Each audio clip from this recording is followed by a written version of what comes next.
All right. Hi, welcome to the annual meeting of the East Greenwich Historic Preservation Society and our presentation with Marian Gagnon about her film, The Founding Mothers of Johnson and Wales, HERstory. We'll do a brief bit of business to begin. We had circulated via email the list of directors that are elected for a year. The members vote on that. So at this point, I will now ask for a vote. Ayes? Aye. All in favor? Aye of the slate? Aye. Any nays? Aye. Okay, thank you. Now, the directors elect the officers, which were circulated to the directors earlier. Directors, can we get a vote? Ayes? I say Aye. aye. Aye. Any nays? No, excellent. That concludes the Wait a annual minute, meeting. I have one more thing. Jen, we have to do, just a formality. I'd like to change our registered agent, the registered agent with the Rhode Island Secretary of State. Yep. From myself to Allison Plunkett, who's in the office. With my retiring here, I'm not in all the time, so she is there full time. So I'd like to have permission from the directors to change our registered agent from myself to Allison Plunkett. Same address. She's still in the office. So Okay, I move to accept that resolution. Can I get a second? A second. Approved? In favor? aye. Aye. Okay, all set. Great, thank you. So I want to introduce our speaker, Marian Gagnon, who's here to speak with us about her film about Johnson and Wales. She has been making documentaries for more than 2 decades. She founded Goodnight Irene Productions, an indie documentary film company in honor of her mother, Irene. While she is passionate about this genre, Marian's true love is producing docs about lost, forgotten, or untold women's stories. Her background and 15 years' experience as an award-winning journalist have paved the way for her avocation as a documentarian.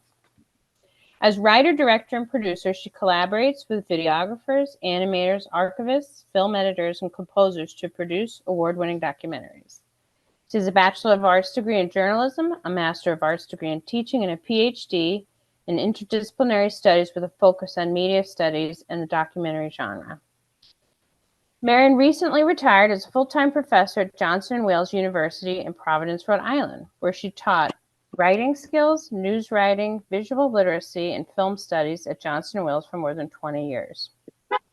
As we know, Johnson and Wales has evolved from a secretarial school to a multifaceted university with campuses in Providence and Charlotte, North Carolina. It has also transformed our state's restaurant scene, but also offers degrees in business, engineering, hospitality, nutrition, health, and wellness, and the arts and sciences. So without further ado, I'm going to share my screen and start the movie. The film lasts about 26 minutes.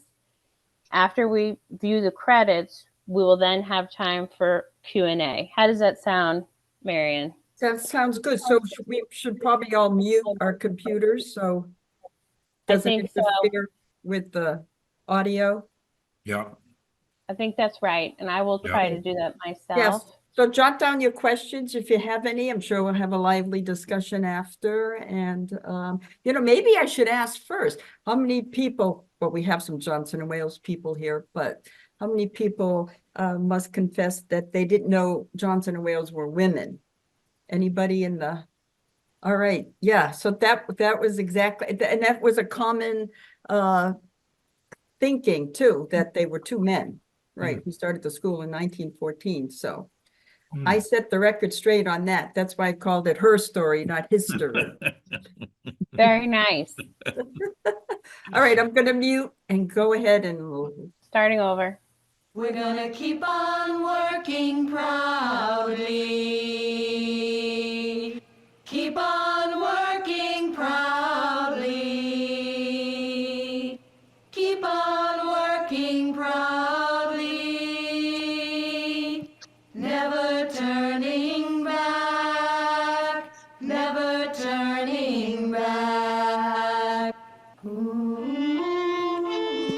time when women have virtually no rights as citizens. The right to vote is still 30 years away. The year is 1893. Women are working in factories, as domestics and as cooks. But their preordained destiny is to be wives and mothers.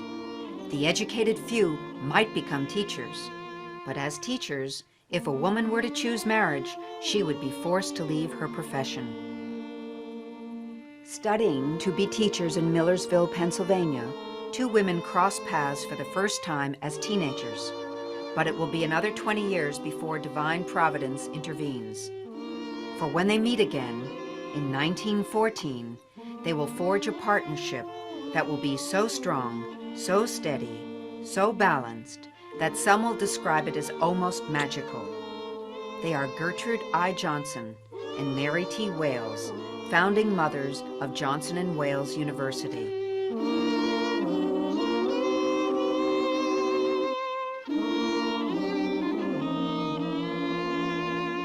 Everyone who knew them described them exactly the same way.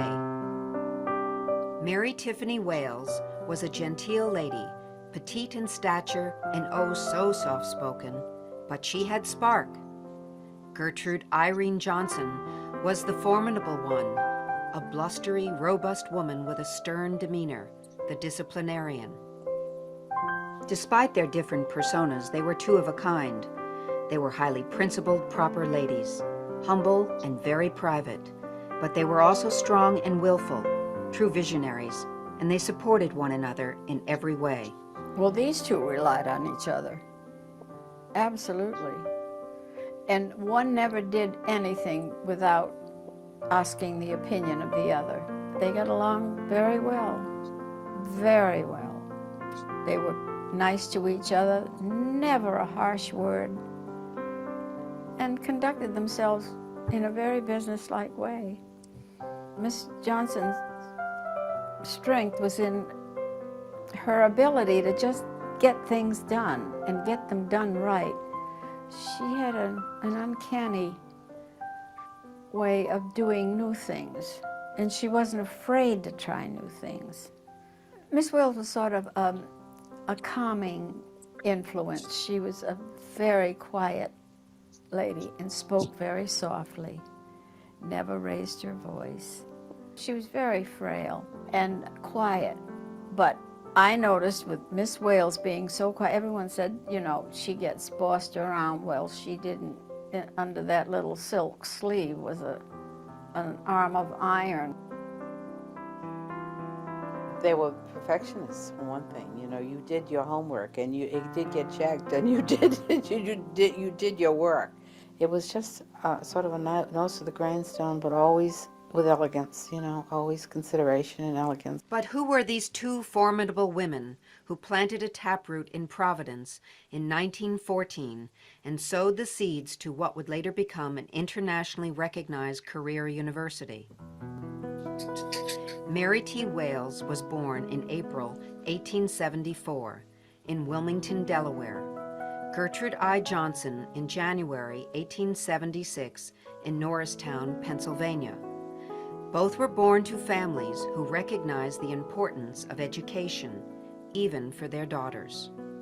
The two women met while attending the First Pennsylvania State Normal School at Millersville. Mary was 19, Gertrude only 17. The curriculum here was geared almost exclusively towards normal education or teacher preparation. So the majority of the population would have been female. Most would have been in their late teens, their early 20s, and they would have spent 2 years here. They would generally spend their mornings in academic subject classes. Their afternoons would be spent in what we called the model department or the model school.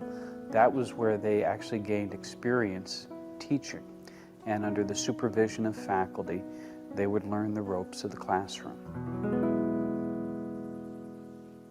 Their day began about 6:30 in the morning with the sounding of a bell, and it ended sometime shortly after 9 o'clock at night with the sounding of a bell.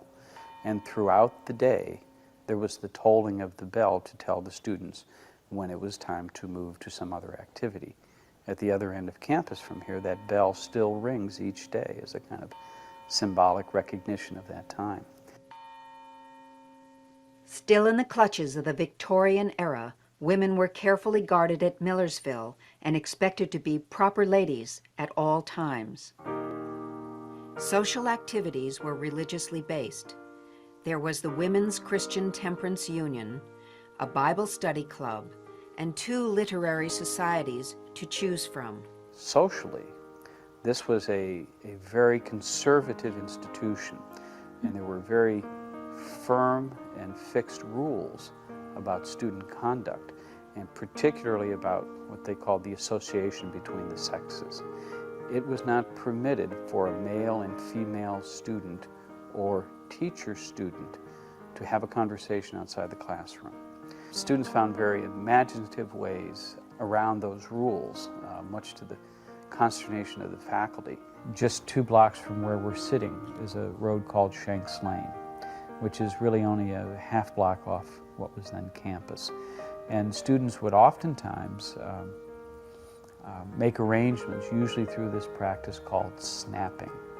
And since male and female students could not talk outside the classroom, could not talk to each other outside the classroom, they would snap their fingers, and that was an indication to meet at the foot of Shanks Lane. Today, the phrase snapping in our student newspaper, The Snapper, are a reminder of that, though most folks have no memory of it. Mary was the first to graduate from Millersville. It was 1893, and the local paper reports that she sang a solo at her commencement. Her senior thesis, written in perfect Palmer penmanship, reveals a single pragmatic statement that would one day become their school's mission, the very mission of Johnson & Wales University today. We should teach a thing not for its own sake, but as a preparation for what lies beyond. When Gertrude graduated 2 years later, in 1895, their paths separated for 2 decades. Gertrude returned to Norristown to teach and later to work as an examiner for a bank. This would prove to be a far-reaching decision, for it was here that she learned the importance of practical career training. Mary became a teacher in Newton, Pennsylvania, and fell in love.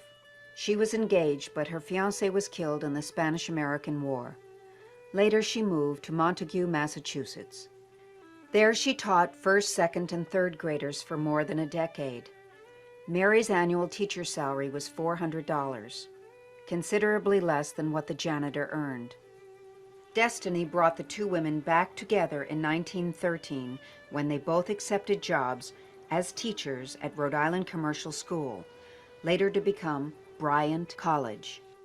It was a private, big business school run by Mr. Jacobs, and they worked for him. And I guess, now this had to be before 1914, and I guess they figured, I can hear, Miss Johnson saying, look, we're working for him, why can't we work for ourselves?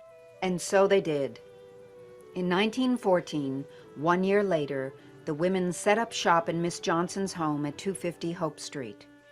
With 1 student and 1 typewriter, the Johnson & Wales Business School was born. And I'll never forget, one afternoon, Mr. Jacobs, the owner of the big commercial school, came in and he said, well, ladies, he said, I thought I'd pay a call and see what my competition is doing. And he looked around and he said, very nice, but I guess I won't have to worry. He said, in fact, I'll even send you some students, and Miss Johnson didn't think that was funny at all. As the school grew, they moved to 222 Only Street and later to 36 Exchange Place in downtown Providence. Eventually, they landed on the 6th floor of the Gardner Building at 40 Fountain Street with 100 students in their charge. But if divine providence brought them back together, what kept them in this northern city?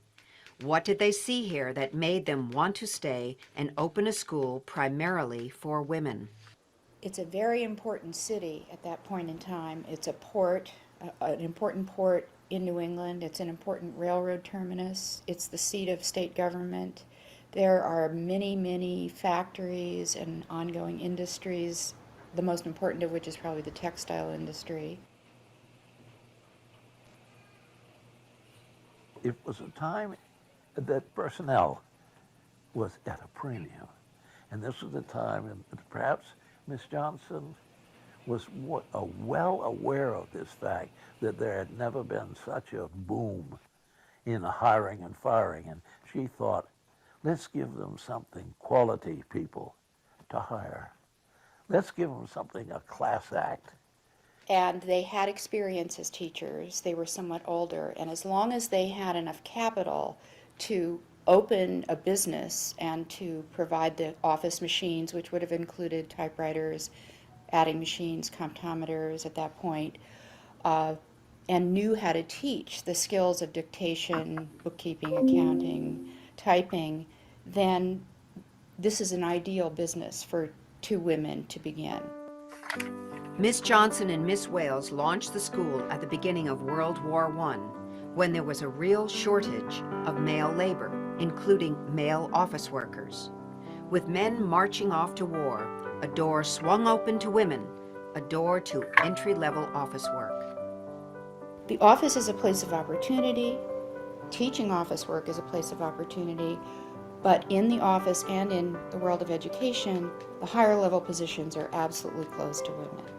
This is a niche for educated women that isn't in the business professions, but is a kind of middle ground for ambitious women. It's a place for ambitious women to exercise their skills, but one that's structured by the discrimination against women in education and in the economy. They were smart, and they used their smarts. They used what they had. It wasn't a fluke that they were successful. They worked hard at it. They analyzed it. They analyzed it backwards and forwards, and they were successful.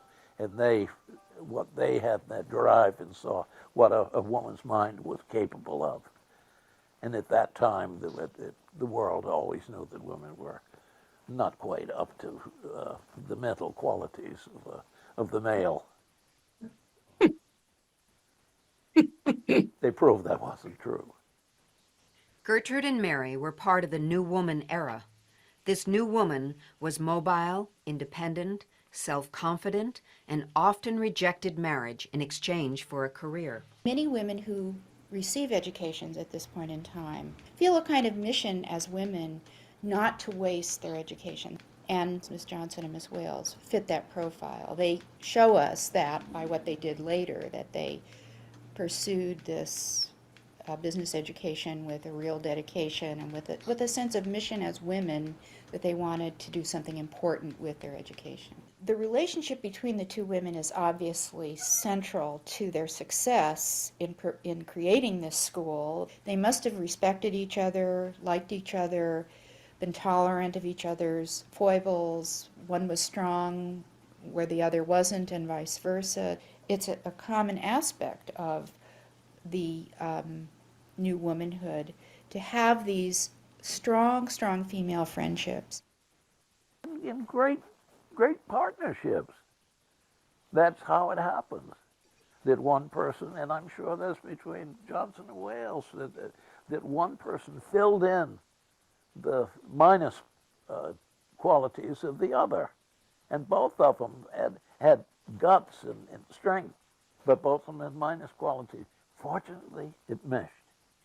Fortunately, between the two of them, they made a power that was better than either one of them. I think for Johnson and Wales, you know, they're here in the midst of this generation of single young women who became role models and encouraged, you know, the young women in their pursuits. And I think that that's what faculty at Millersville tried to convey, that teaching was more than just a job, it was a vocation.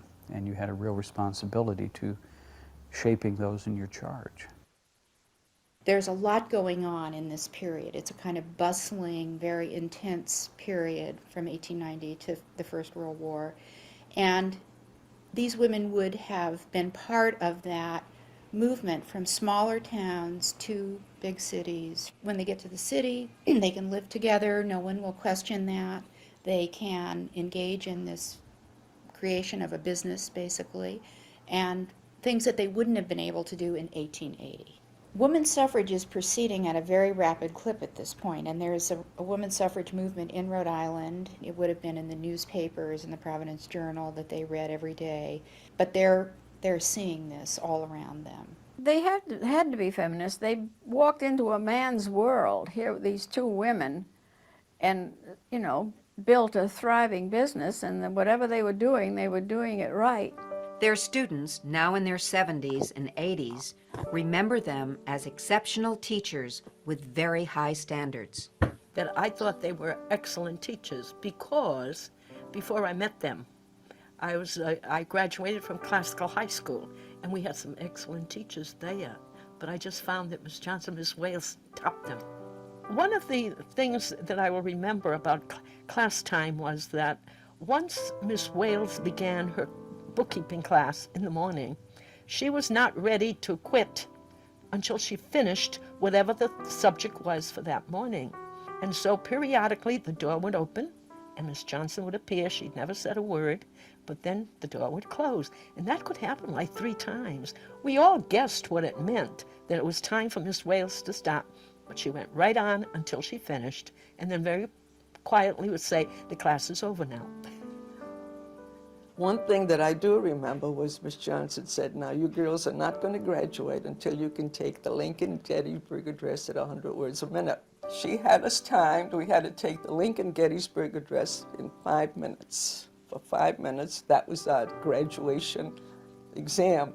But there are so many wonderful things to remember about this lady. She taught us a lot. She was very generous, sympathetic. She had that motherly instinct to us all. Of course, we were only 17, but at the time, she was our mother, taught us. You can't find too many teachers like that today that took so much interest in you individually. I think they made me feel very responsible for what I was doing and to do it well. Because their standards were high, and they made my standards high. And when I went out and worked, I think my standards stayed high, and I think that's one thing they definitely accomplished. I wish I'd appreciated them more, and those, you know, but as you get older, sometimes you look back and you say, oh, you know, that person did a lot for me. And they did. Lovely, lovely people. I was getting ready to graduate, and it was a bookkeeping course, and I was over or under 2 cents. And they said I wouldn't get the diploma until you figure this out. And it wasn't the money. See, that's the thing. It wasn't the money to them. It had nothing about that. It was the fact that they want everything to be perfect. A graduate of Johnson & Wales, they have to be good. So I figured it out. And I more than once, in situations that I was in, I would identify the people that I was working with Miss Johnson or Miss Wales. Now, I was in charge of a big high school in Honduras, and I worked with a woman who was the official principal of the school, but I was the supervisor of the whole school. And I always thought that we complemented one another, because I was Miss Johnson, but she was Miss Wales. I was that stern, direct person. Very often the disciplinarian. I was very aware that I was, I think, imitating Miss Johnson more than Miss Wales. After World War II, men began attending the school in greater numbers. And while it changed the dynamic of the classroom, the rules for propriety never faltered. It was peculiar that she had the initials. She was Gertrude I. Johnson, so of course those days GI was a common phrase, so she was referred to as G.I. Johnson, so and like a top sergeant. They expected you to come to school every day, dressed for business, and have the manners appropriate for a business person, and no horsing around and things like that. And if you stepped out of line, Ms. Johnson would confront you, and she generally had a ruler in her hand, and she would say, "Young man, I'm giving you one warning." And then the second time she would say, "Young man, I've warned you before, you are discharged," like that. And that was the end of it. Go on. They were two very important ladies in my life. I was sort of the daughter they never had. They really, you know, took me under their wing. After I graduated, they sent me out on 2 interviews. And I was offered both jobs. So I came back and asked, you know, which one would you advise me to take? And Miss Johnson said, "None. We want you here." But that's how it all began. I never left. The 2 of them felt that no one should ever miss school, whether you have a cold or a headache or a broken leg, you come in on crutches, you don't miss class. I saw Miss Johnson come in one day with a cold that would have knocked a longshoreman off his feet. She just went working right along and ignored it. I don't know how they did it, you know. They were getting on in years, and they didn't back down one bit. But when the day the hurricane started, we had all the windows open because it was such a warm day, and it was such a calm day, and then all of a sudden this wind came up, and it impressed me because it blew everything right off my desk. By the time I could get to the windows to close them, the telephone started ringing. Parents, you know, "Send my child home, there's a terrible, terrible storm." And Miss Johnson said, "These parents," well, it didn't, and pretty soon they were hustling out too. And it's a good thing because you could hear the water on the first floor of the building coming in. And we managed to get out. And when I went out on the street, it was up to my knees. Every decade brought new challenges for Gertrude and Mary. First there was World War I, then the stock market crash of 1929, followed by the Great Depression and World War II. In a letter to a friend, Gertrude Johnson wrote, "Things were topsy-turvy in all lines of work. As we lived through 2 world wars and a hurricane, we began to feel indestructible. That is said in thankfulness and humility." That statement seemed to tempt fate. Their greatest personal blow came when Miss Wales was diagnosed with cancer. When Miss Wales became ill, you know, Miss Johnson just had too much to carry by herself. And as ill as Miss Wales was, she didn't stay home one day. She came into that office, and they had a screen, put a screen up, and she just stretched out on the office couch.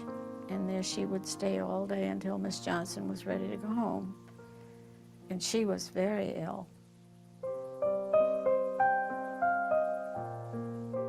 As Miss Wales became increasingly fragile, the women decided it was time to retire. So in 1947, with approximately 100 students, they handed the gauntlet over to Vilma's husband, Edward Triangelo, and his Navy buddy, Morris J.W. Gaby. Now in their early 70s, Gertrude and Mary walked away from the school, never meddling once, never looking back. "We know you'll do a good job," they told the new administrators. "We have no worries." They retired to their Warwick home, where they spent their final years together until Mary died in 1952. She was 78. Miss Johnson took it awfully hard, awfully hard. In fact, when they had the funeral, Miss Johnson wouldn't even come out into the room. She sat in a little anteroom. She just wouldn't break down in front of people, and just sat there the whole evening and talked to a few people. But she took it so hard.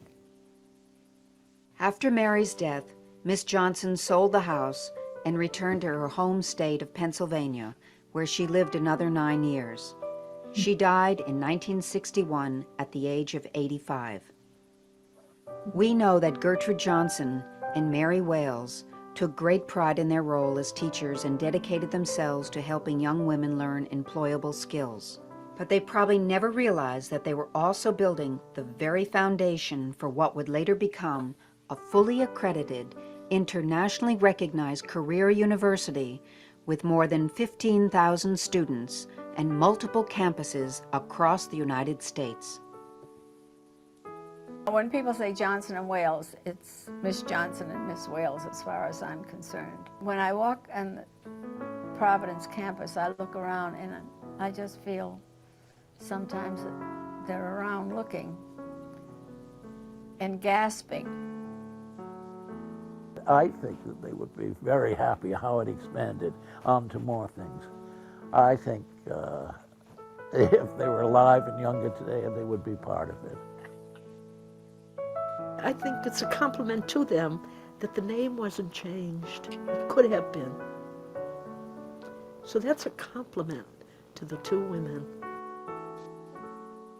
To have made this partnership, which is both a personal partnership and a business relationship, and a sense of mission and education, to hold that package together for so many decades, it's an extraordinarily admirable history. I know of no other alumni who started an institution of the stature of Johnson and Wales. That this was really, for Millersville and Millersville alumni, quite a singular accomplishment.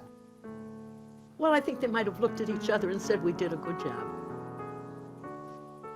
And they believed in each other, they believed in themselves, and they believed they could make it happen. By God, they did. We're gonna keep on working proudly. Keep on working proudly. Keep on working proudly. Never turning back. Never turning back.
Okay. Hey. Very good. Excellent. Yeah. Thank you. Thank you. Okay, so I'm open to questions, and then that can lead to a discussion. If anybody wants to kick that off. What year did you make the film? Pardon? What year did you? You know, I was just thinking that myself because it was part of my PhD, my final project. I think it was like 2014 is when I made it, because as I was looking at the former students, that it's a great story about how I even found them. The former students who had actually sat in the classroom with Gertrude and Mary, they were already in their 70s and 80s. So when I think about it now, and I Googled a couple of them while I was watching the film because I kept track of them. And of course, I would dare say they're probably all gone. So that was making this documentary. We were on the cusp, Johnson and Wales, I think, was on the cusp of losing this history forever. And so I'm really grateful that I got a chance to do it and to document the history of these two women. So how I found those women, so I should say this before I forget. So Johnson and Wales so forward thinking all of the time that they were so poor at keeping any kind of archives, any kind of history, pictures. I mean, there was like literally almost nothing. Oh, I'm amazed you got what you got. It's incredible.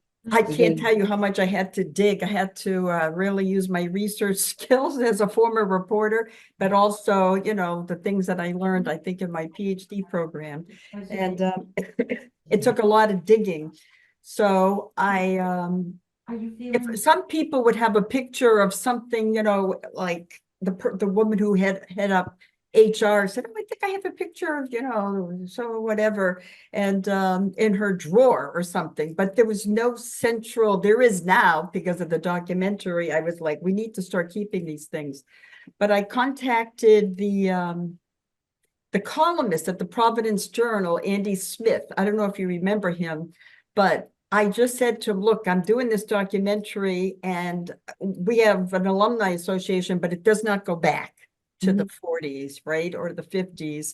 And so is there any way you can sort of write this up and, you know, see if there's any former students that were actually in the classroom? So he said, oh my God, that's a great story. I'd love to do that. So he added that was a little blurb in his column. And my phone started ringing off the hook after that. And it was these women that I found, and a few others too, but these women were, you know, still very cogent and articulate and had a little story to tell.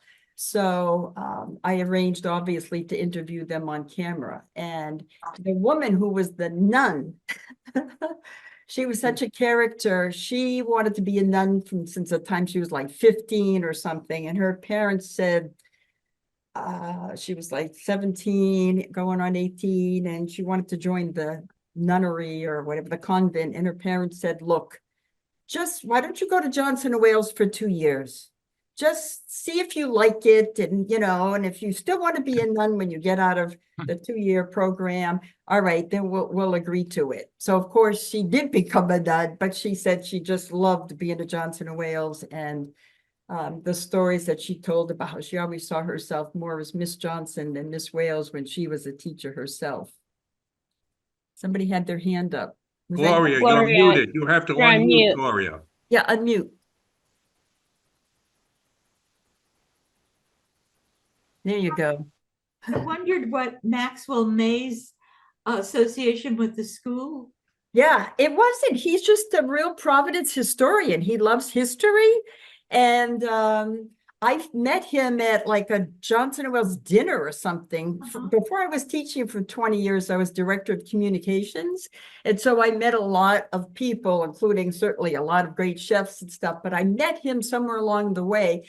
And he just was this, like, he had like an archivist unto himself, I think. He was just really knowledgeable about Providence history. And, you know, so many of his paintings, Providence was the backdrop, and he was big at the Providence Art Club and stuff. So I called him, we started talking, and I thought, oh, he's just perfect for this because he, you know, he never knew them, but he could kind of put the pieces together of what they had to go through, what they were like, you know, as a team. Yeah. Phyllis. Yes. Hi. By the way, you were in the CLP for a little while, the collaborative at Johnson & Wales, Phyllis. Really? Yeah. Okay, maybe not. I thought so. Anyway, question. I'm just very impressed with the two women. You know, I graduated from Simmons College with my undergraduate and my master's degree, and these, you know, these two women were real trailblazers. You know, they were ahead of their time. I'll say. And when you think about everything they went through, 2 world wars, the Great Depression, you know, the sexism, you know, the everything that was so close to women. They didn't even have the right to vote when they started this. Yeah, and just, you know, the economics that were against them. I'm sure they had to use their own money, which is why they started with 1 student and 1 typewriter in Gertrude's apartment. And I remember when I walked in we didn't shoot the inside of that. We shot just the exterior. And but I did go in. It's a realtor's office now or something. And it just, when I walked into the living room, I have to say it kind of like made my heart stop, because I thought, oh my God, it was like, this is where it all started. It was just a room, you know, like the size of this room. There was a fireplace, and it was just this building on the east side. And I just felt like I could feel the energy still. Maybe that was my imagination, but I just was so thrilled to be there. Like we couldn't shoot anything because the realtor, they just didn't, I had to get permission just to shoot the exterior of the building. But I was glad that the building was still there, that all the buildings that they had taught in were still there. Wow. When did they leave? Right after World War II. So let's see, when did Gaby and Triangelo take over? They took over in the 50s. So Gaby and Triangelo came back from the war. So the war ended in 1945, and neither one of them could find work. And that's when Mary had died of cancer, and Gertrude didn't want to go on without her. So that's when she said to Vilma, who was one of their students who then worked for them, right? Do you think your husband might want to buy the school? And Vilma was like, my husband? She said, what does he know about education? And so she says, well, ask him. So she went home and she asked her husband, Ed Triangelo, and he had an engineering degree from Brown University. And he said, you know what? I'm going to contact my Navy buddy, Mo Gaby, who went back to, yeah, he was in, oh my God, where the heck? I'm having a moment. Where the heck did he live? Somewhere in the Midwest. And said to Mo, do you have any? He couldn't have any work. He was selling things door to door, Mo Gaby. So he said, come to Providence and let's go look at this school. So Mo Gaby showed up, and the two men went, and they said, we'll buy it. They didn't have the money. They got the money from Vilma's mother, and Audrey Gaby's mother gave them a loan, which they didn't pay back. So the wives' mothers gave them the loan to buy the school for, I have no idea how much. And it was considered a for-profit small school. It was 100 students then. So after HERstory came out, of course, the men wanted their story after that, right? So, so they said, why don't you do like, we could see this as like a trilogy. So I thought, so part 2 was going to be, you know, after Gaby and that's on my website. Gaby and Triangelo took over, and they had the school. Ed died pretty young in a fluke accident, but Mo, you know, was chancellor and just died like, I don't know, like 10 or 15 years ago. But I thought, oh, you know, how interesting could that be? I really felt like, you know, HERstory was it, you know, that I finally got this history down. But their story turned out to be really, really interesting too, because they were both really interesting people, and their wives were still, and the stories they had, I mean, they made desks and they emptied out the trash and they cleaned the toilets. I mean, they were doing everything, you know, so that's kind of like part 2. If you ever want to go to Goodnight Irene Productions.org, and I'm sure they can, you know, send the link to that or whatever.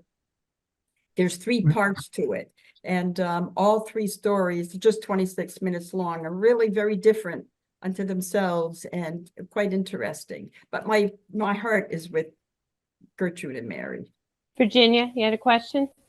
I thought this was a fabulous, fabulous film, and congratulations. Thank you. You intimated that there may be a museum at Johnson and Wales now. Yeah, it's not a museum. It's they have more of like an archivist, like the library. I don't know if it's a room or whatever, because I gave all of the stuff I found and I was like, this is like a treasure trove. So people started giving stuff too. So there's not a museum, but there's a collection somewhere, or it's in the culinary school. Not, okay. no, you're thinking of the culinary. I know what you mean. They closed that, unfortunately. Oh, did they? Oh, Yeah. yeah, that's closed. Yeah. No, I mean, as far as the Johnson and Wales history, that's somewhere downtown, I think in the library. I hope. I have never followed up and said, are you sure you have all of this stuff? And you know what really killed me was it was so hard finding stuff, so hard. And at the premiere, I invited everybody who had contributed to the film in some way. They allowed me to take a picture, or, you know, they were interviewed or whatever. So it was quite the premiere. So the house that they bought in Warwick that Gertrude sold after Mary died, that was like one of the first houses built in that Warwick. Oh God, my memory's so bad. You know the neighborhood, everybody knows it. So Governor Francis? Yes, thank you. Yes. Sure. So that was one of the first houses built there at the Governor Francis farm. And Gertrude and Mary bought it and lived there. And then as Gertrude didn't want to continue the school, she also didn't want to continue to live there. So she sold the house. So I we had to shoot the exterior of the house. So I had to ask the residents, can I take a picture of your house? And this is why, you know, take some footage. So she said, oh, this was my parents' house. We bought this house from my parents, and they bought the house from Gertrude and Mary. Oh my God. Yeah. So she was like, oh, absolutely. So I invite her to the premiere, she and her husband, and we're all having a glass of wine and some culinary student appetizers after. And she says to me, I have to tell you something. I have to tell you something. And her husband says, don't. What good is it going to do? And I'm like, what could you possibly have to tell me? And she said, when we moved into the house, she said there were boxes of Johnson and Wales pictures and Oh, wow. and she said, and we brought them to the dump. Oh my gosh. Oh, heartbreak right there. And you guys can all understand that being part of the Greenwich Historical Society, right? I thought I was gonna like lose all the blood. And she said, she felt like she had to confess this to me. She felt so bad. And her husband all the way there said, don't tell her. Not gonna do any good. Marie, I think you have a question. Let me just finish my question. It caught my eye in several of the photos that there were comptometers there, and I'm sure the students all learned how to use comptometers. My great grandfather invented the comptometer, and I have many. I was wondering if they had a comptometer at Johnson and Wales, and if sometime I decide to part with mine, if they should go. Yeah, I think they do. I think that one, I'm not sure. You know, I'm trying to remember. It's so long ago now. I think they do. I think someone had it, but that's worth making an inquiry, Virginia. And I would call, I don't know, just call the president's office or something. If they don't know where the archives are, then something's. Or the library at the university. Yeah, at the library. But, you know, since then there's a new dean of libraries. I don't know. I don't know who's in charge of it. All I know is it started, you know, when I was making the documentary and gathering all this stuff. And when it was over, I didn't just want to keep it in my closet. I thought this has to go to the school. Right. That picture of Mary Wales with the hood on, how I found that, it was pretty astounding, actually. And then the other picture of her where she's at the Montague School and she's sitting with her students, and a lot of them don't even have shoes. I called that, once I found out she had worked there, I called the school. They said, oh, there's this woman kind of people like us who love history, who works from her kitchen table, and she's been documenting all the teachers that ever worked at Montague, and she has a file of photos and stuff. So I said, oh, fantastic. So I called her and she said, oh, let me look. And she said, oh, no, I'm so sorry. She said, I don't have a picture of Mary Wales. And I was so disappointed. And then I left my phone number with her. And about 3 weeks later, she called me and she said, you're not going to believe it. She said, I found this picture of, I know it. So I invited her to the premiere too. So that's the kind of like, linkage, painstaking research that it took to track this down. And going back to Millersville, where they met and then, went to college, they were great historians. They had the archives like you would not believe. So unlike Johnson and Wales that had virtually nothing, they were, even though Johnson and Wales had been around since 1914, they'd been around since the 1800s, and they had a historian who was writing a book about their university, and he knew all about Gertrude and Mary, all about them. And for me to find Mary's thesis, which they kept in a book, in her handwriting, and then I found out she sang the school song or at commencement or something. That was all because of Millersville's great archivist work, really. I think Marie, did you have a question? It seemed to me that when the outlet building burned down in Providence and Johnson and Wales took over that area of Providence, that was when my consciousness of Johnson and Wales really began. I wonder, you said that you had done a trilogy. Yes, that's in the third part. Absolutely, Marie. And I was director of communications then when that was happening. And the outlet remember, it stayed there, burnt out for like a decade. I mean, it was an eyesore. And Providence really was not doing well as a city at all.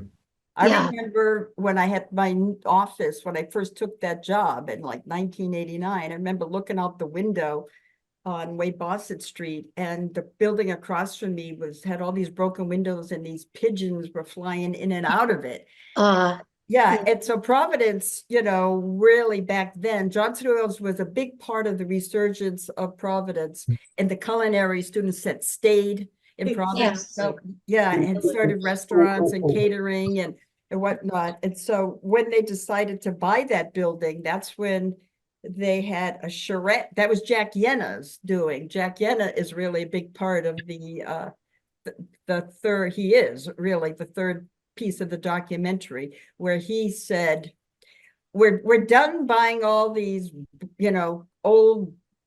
renting all these old rundown buildings, all far flung all over the place.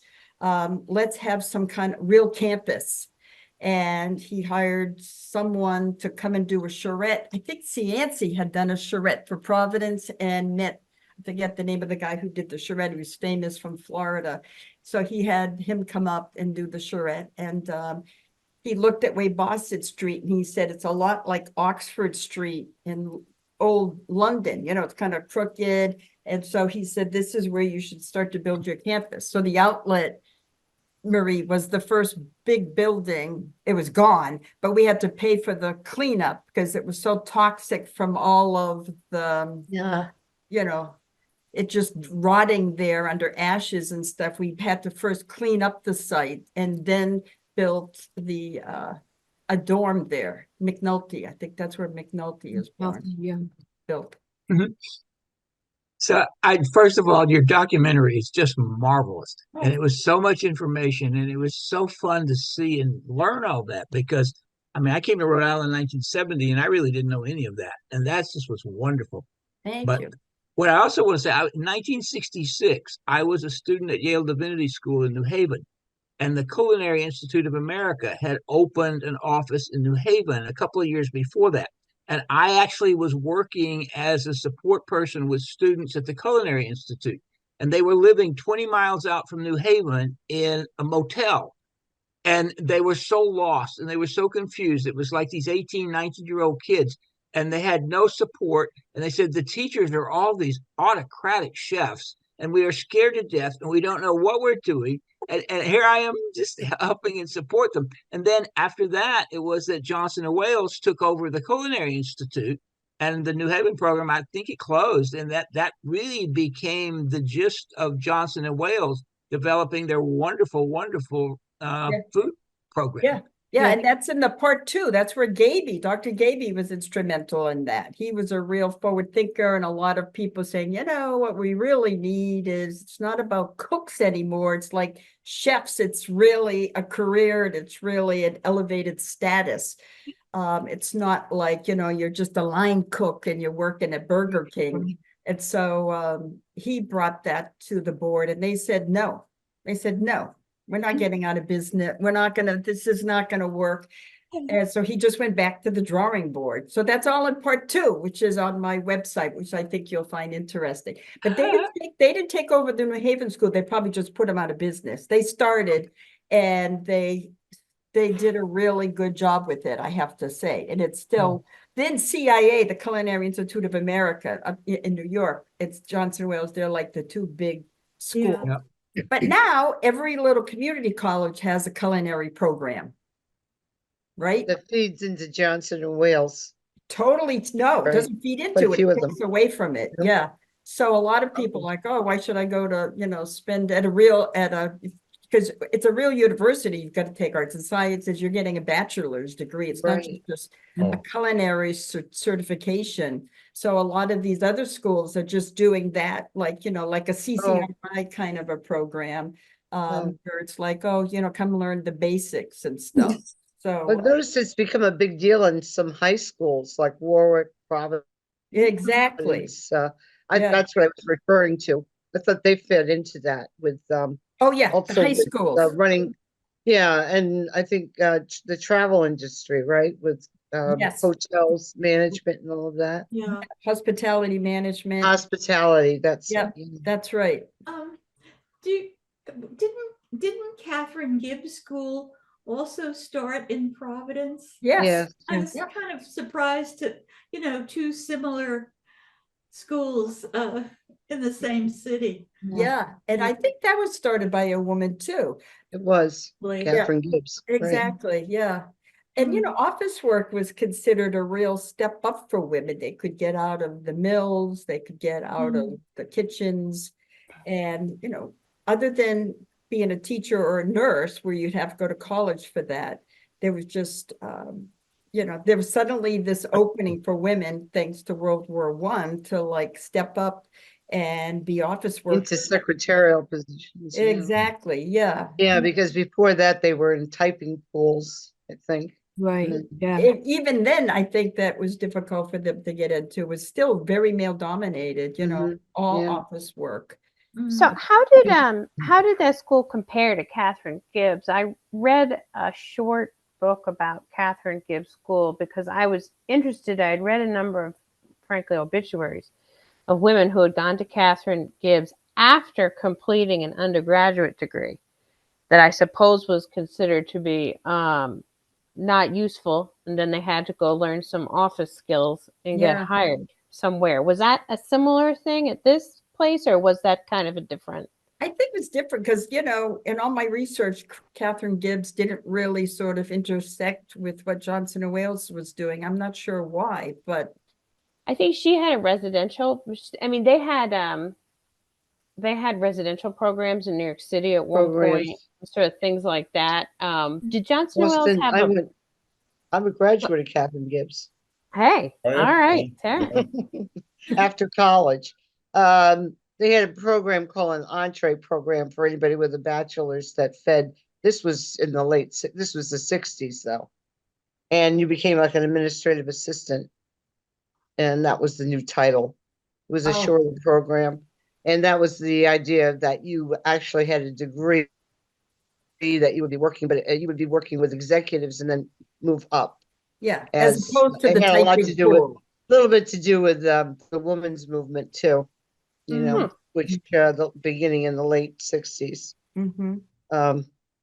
But my mother was a graduate of Catherine Gibbs. So she went to the 2-year program, which was like a junior college during the Depression, because that's what they could afford. I know. And so a lot of people who eventually became administrative assistants, that was the new title.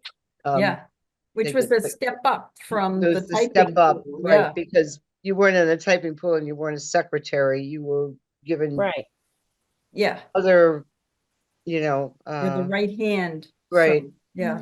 Yeah, that's right. The right hand lady. That's it. And the thing about it was there was no place to go. You know, that's what they said until the late 70s. And then there were a lot of places to go. Yeah. You know? Yeah. Because you know, but I can speak to that. But they were primarily all male secretaries. If you even think about what they call the Secretary of State, the Secretary of the Interior, you know, they still use the term because it was primarily a male job until World War I, when all the men went to war, right? Yes. Yeah. So I just know a little bit about it. That's it.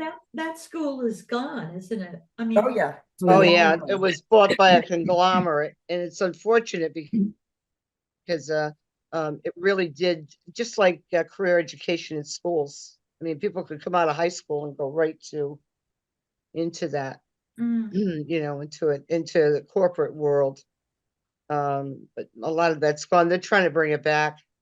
I think they put it under STEM, you know. yeah, well, computers have. Yeah. Yeah. Yeah. I was It's wondering. funny to see that page of you know, shorthand. I can't even remember what it was called. I know. Right. Those squiggles. My first 2 years of college, believe it or not, was at a secretarial school too, because that was in the 70s, and that was kind of what was expected of me. So when I see that, I try to read that. I used to be really good at it. I try to read it. I'm like, oh, I think that means out under, you know, that, or I could read a couple of symbols, but that's it. But Marie, you had a question.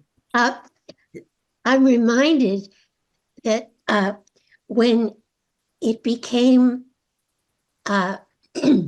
mandatory for executives to learn to type on computers, really, that became quite a change in.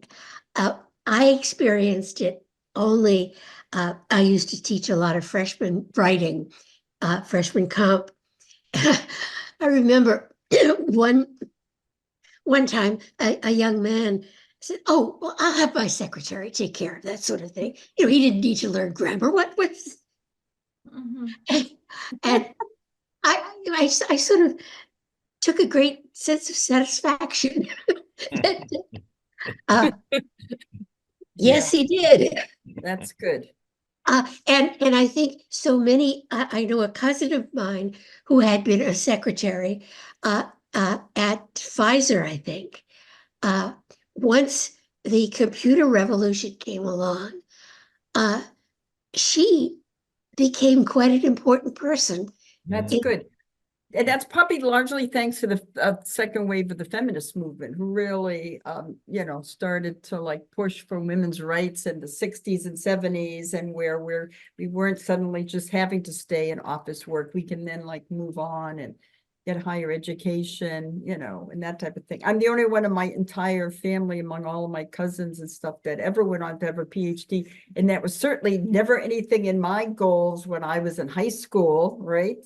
Going to in the business program in high school in Manchester, New Hampshire, and going to you know, New Hampshire College, which is now SNU, which was just a little business school, to be an executive secretary. So it was really thanks to the feminist movement that I was like, wait a minute, I knew I just didn't want to like live my whole life. I wanted a family and a husband and all of that, but I didn't want to live my life through them. So it's like, you know, I went back to school for journalism and, you know, started a whole career. And so it's, thank God things changed for women in the 70s. Yes. Phyllis, you have a question? Have you met the president of Johnson and Wales at all, or do you have you met Mim Rooney? She's the chancellor now. Yeah. Oh, yeah. When I was director of communications, PR, she was doing the same thing down. We had a Charleston campus then. And I used to go down and I'd stay at her house.